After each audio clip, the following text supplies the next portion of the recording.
Good morning. In 2016, the nonpartisan U.S. Sesquicentennial Commission was established by Congress to orchestrate a big celebration that engages Americans across the country in designing the largest anniversary observance in our nation's history.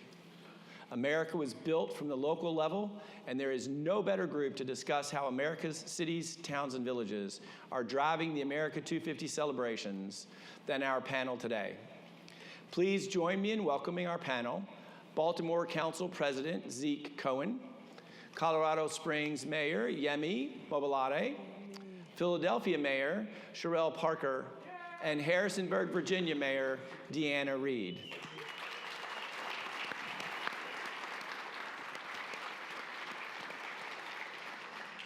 America's cities, towns, and villages are part of a national effort to honor and elevate the 250th anniversary through storytelling, recognition, and innovation, and continue to shape American democracy from the ground up. My first question is to Mayor Parker. Lots of people are coming to Philadelphia to celebrate America's 250th anniversary, but the city will also host a World Cup game that will draw international guests as well. Tell us, what does this mean for your city, Mayor? First, it's an honor and a privilege to be here with the people who are closest to the folks on the ground, all of our local and citywide elected officials. Please give yourselves a round of applause. Thank you so much.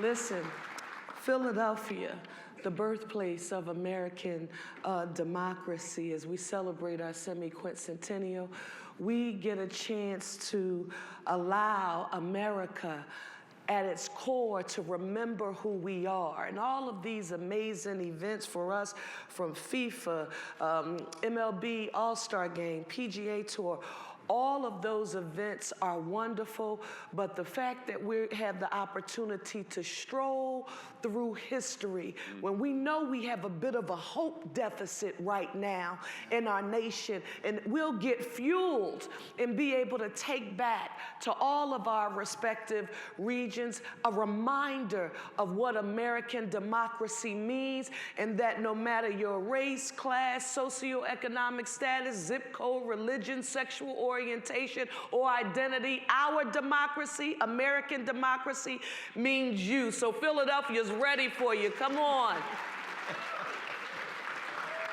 Thank you. I think several people just went online and scheduled the trip. They've got their plane reservations. Council President Cohen and Major Reed, how are your cities celebrating or preparing to celebrate America's 250th anniversary? So I'll go ahead and start. And again, thank you for inviting Harrisonburg to be on the main stage.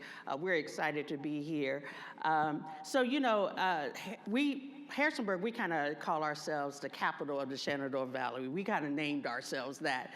We are the heartbeat of the Shenandoah Valley. And the Shenandoah Valley is known for Civil War history, but we want to tell more than that, right? And so we have a couple of events that we are featuring. One is the Harrisonburg History Trail, which shows 20 different places across the region that will give all types of different history in a personal way.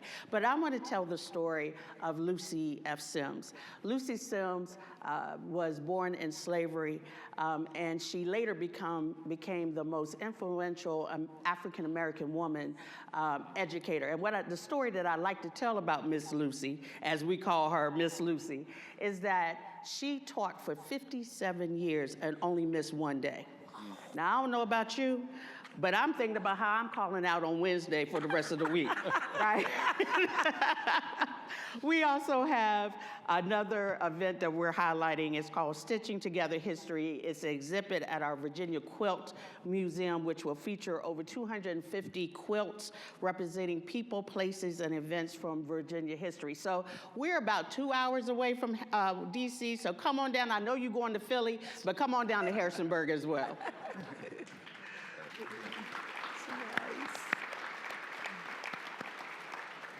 In Baltimore, we are excited for our celebration. We have fireworks, we have festivities, but the piece that I'm most dialed into is a partnership with the Reginald F. Lewis African American Museum, where we will be discussing Baltimore's history, the good, the bad, and the beautiful. Come on. All right. I started my career as a middle school history teacher.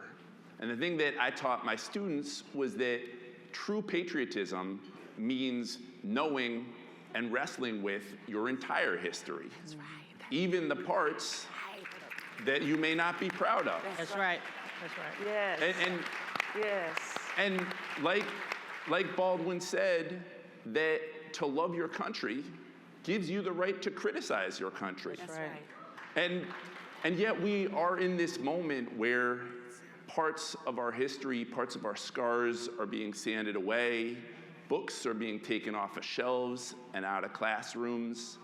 And it is precisely because I love my city that we will remind folks that in 1910, Baltimore was the first place in America to segregate through city code. Wow.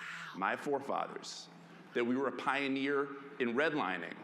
That we had racial housing covenants that banned both Black Americans and Jewish Americans like me from living in white Protestant neighborhoods. That we fought a war on drugs that morphed into a war on communities of color. But we'll also remind folks that Baltimore was a pioneer in rail travel, that the B&O was the first in the country, that Thurgood Marshall changed American jurisprudence as the first Black Supreme Court justice. I'm sorry. And that, thank you, Mayor. And that in 2020, Baltimore was the first city in the United States of America to have legislated trauma-informed care so that our communities could begin to heal. And what I think is most important in this moment is that Baltimore this last year experienced the least amount of homicides in our city's history. And we did that through community policing, through Mayor Scott's public health approach, through investing in the communities that had been left behind. We did that by knowing our history. And the thing I want to impart to folks is, like our elders used to say, when you know better, You do better. you do better.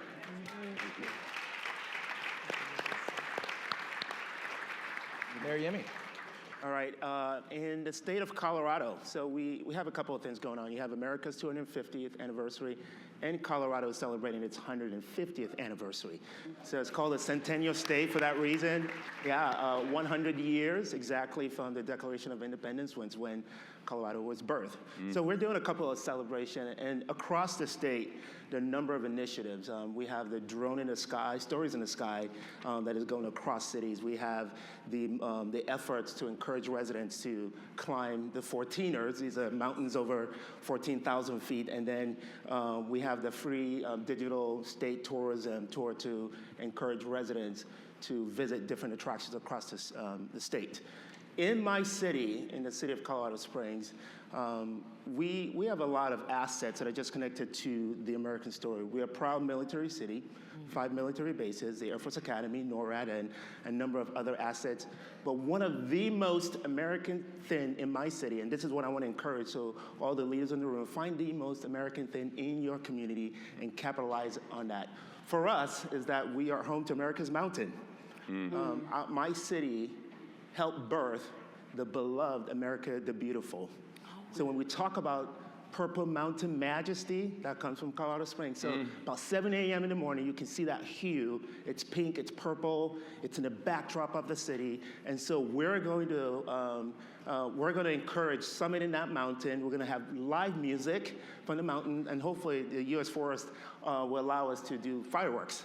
And then one more thing that we're going to do as a community, among many other events, we're championing 150 neighborhoods in the city to do 150 meals. It's kind of this 150 neighborhood initiative. And the spirit of that is this celebration gives us an opportunity to restore what's best of us as Americans, to bring us together, be nonpartisan, bipartisan, and bring humanity back to who we are as a country. And so that's one of the things we're going to be doing.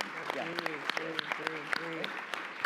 So, Mayors Parker and Yemi, Can each of you talk about what kind of impacts you expect to see in your respective cities from the 250th celebrations?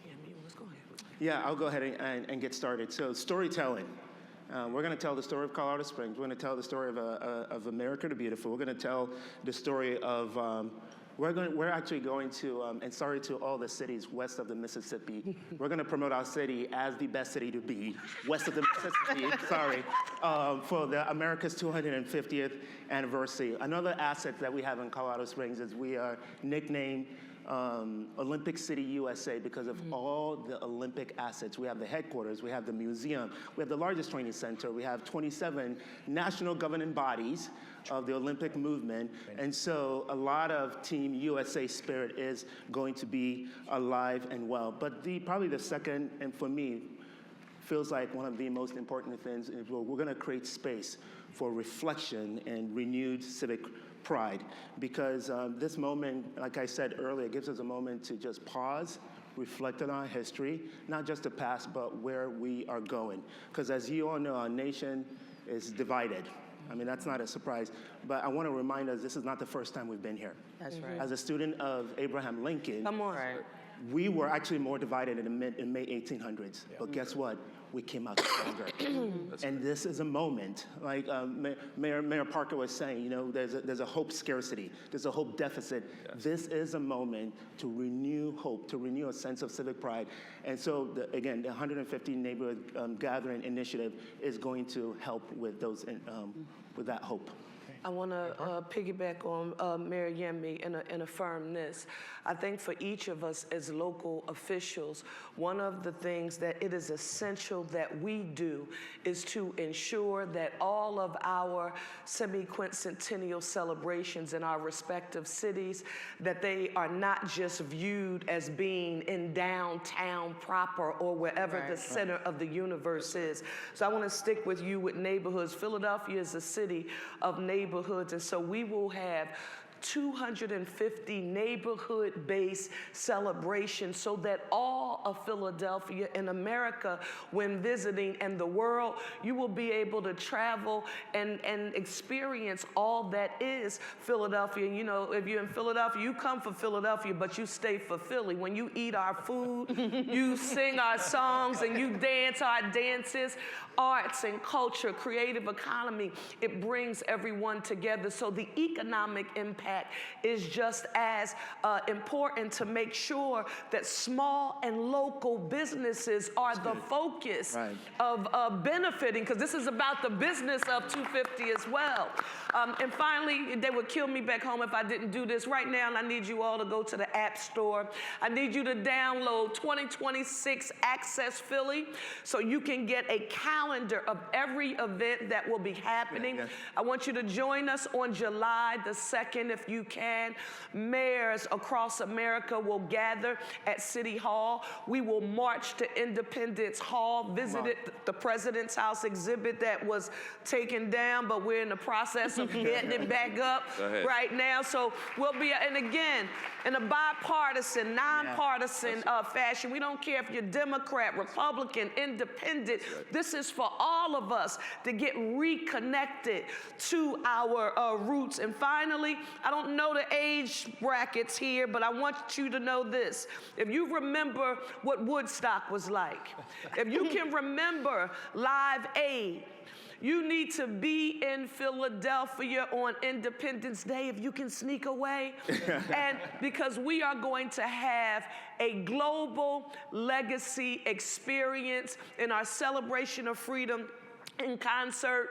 And if there's anything that brings us together, it's music, art, and culture. We'll remind the world that we are one Philly, a united city, and when we all get together, we are one America, a united nation. That's right.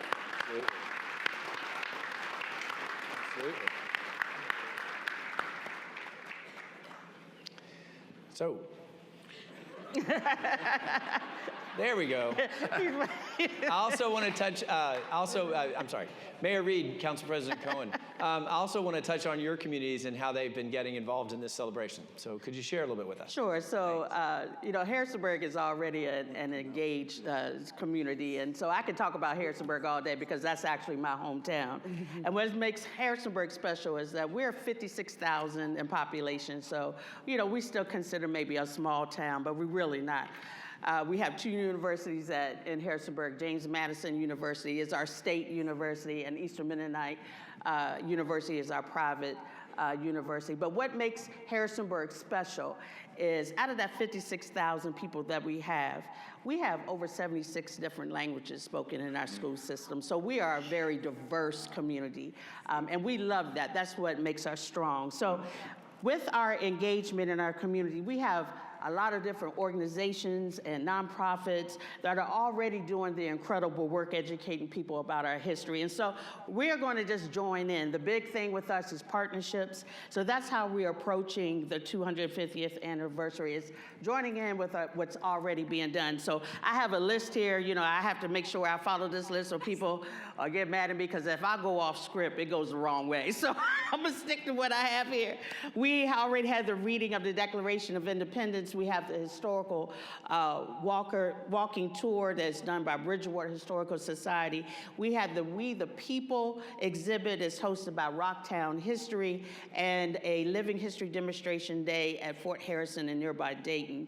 And then, of course, with James Madison University right in our backyard, JMU has also done some incredible partnerships and events.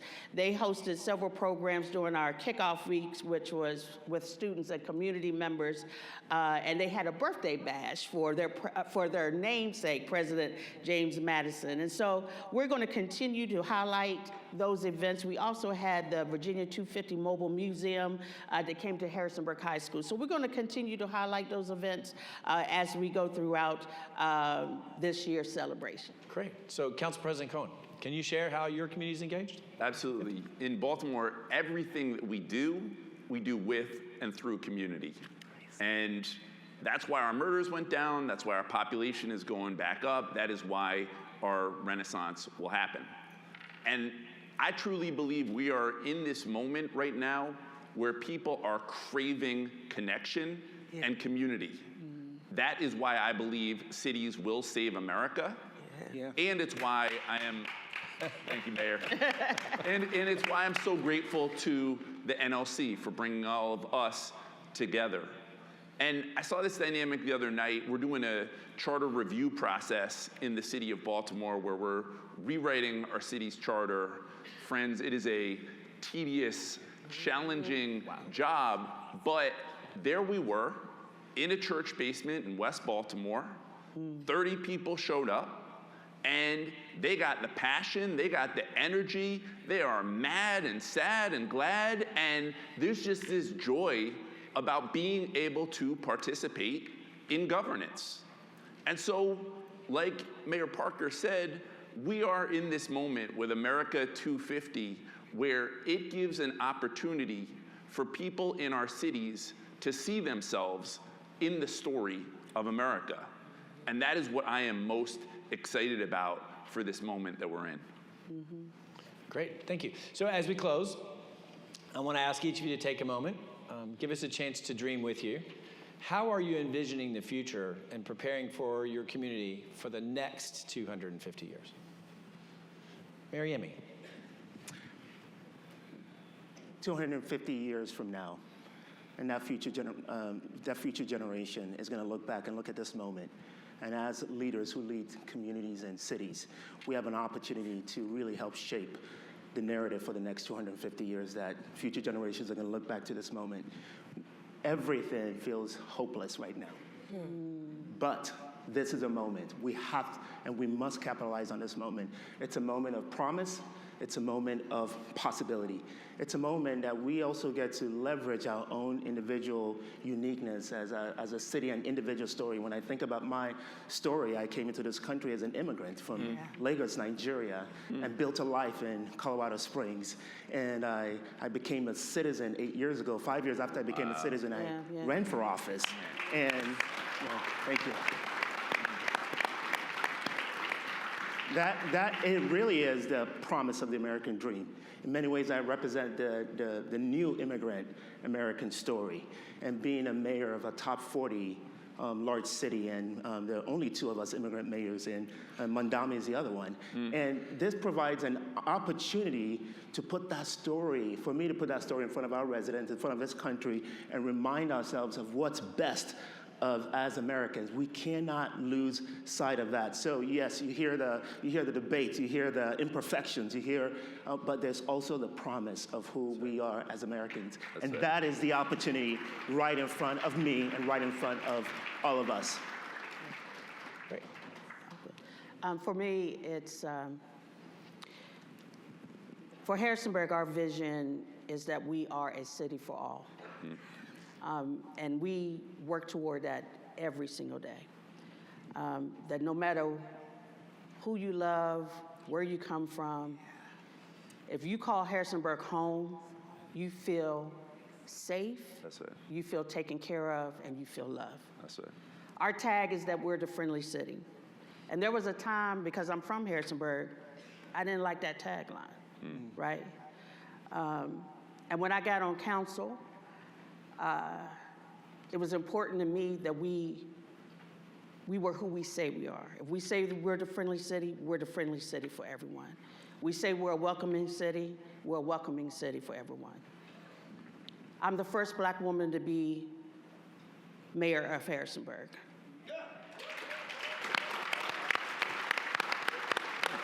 And I say that because of the shoulders that I stand on.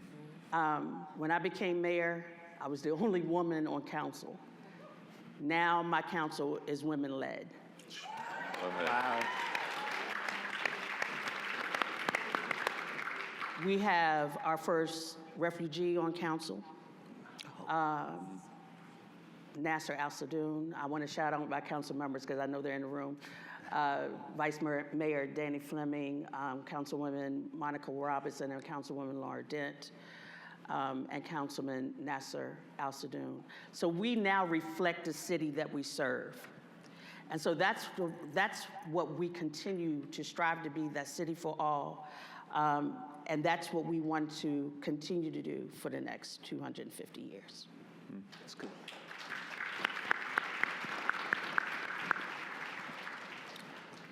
Go ahead. Okay. As mayor of the city of Philadelphia, and Madam Mayor, you know, you make me think about that. People often say, we can't believe that you're the first woman mayor in the city of Philadelphia's history, first woman in 341 years. And I always tell people, it sounds nice. It does sound really nice when you introduce me, and I'm humble, but I want you to know I didn't run to be a footnote in somebody else's history book. That's right. And I say that to say, as mayor, I've made a commitment to the people of our city that if they gave me the honor and privilege of leading, I would work to make us the safest, cleanest, greenest big city in the nation with access to economic opportunity for all. So when I think about the future, the work that we are doing now has to translate in a tangible way in which people in our city can see, touch, and feel that the systems and processes that we needed to make sure were available as it relates to public education and access to economic opportunity and workforce development so that they can be put on a path to self-sufficiency. I'm a teach me how to fish kind of girl, product of humble beginnings, raised by my grandparents, born to a single teenage mother. There's a certain amount of dignity associated with earning your place in space when no one gives you anything. And so we want want in the next 250 years in the city of Philadelphia? We want our Rainbow Coalition. I'm thinking about the Reverend Jesse Jackson. We want, no matter where you come from and where you start this race called life, we want you to have access to the opportunity to be self-sufficient, and you don't need government to do anything except for pay your taxes so we can provide you services. Thank you, thank you, thank you. All right, so Baltimore will continue to be a city filled with grit and grind, heart and chutzpah. We're a city of doctors and longshoremen, artists and innovators, creatives. And what I love about Charm City is that we are going to be the place that regrows its population, but doesn't displace the working class people that built Baltimore in the first place. And thanks to Mayor Scott and my colleagues and all of our communities, we are going to continue to lead the nation in reducing violence, not through mass incarceration, but through a true commitment to public health and investing in our people. that's right. And so when we look back in another 250 years at Baltimore, it is not just going to be the place where they shot the wire. It is not just going to be the best crab cake in America. That's right. You all should come if you haven't. If you haven't already. But it is going to be the place where people regain their sense of pride, their sense of dignity, and where we push back against every stereotype and every narrative about the Rust Belt that's ever been written, and where our people truly win. Nice. Thank you for having me. Great. Thank you. Thank you for joining me up here. So local government certainly has a big role to play in celebrating America 250, and an even bigger opportunity for us to add some local flair and make the celebration a true reflection of our amazing communities. I want to thank each of our panelists for joining us today and sharing their experiences, planning for what they will surely be great celebrations worthy of remembrance. Thank you all for joining us today. Thank you. Thank you. Lovely. I'm so proud of you. Thank you.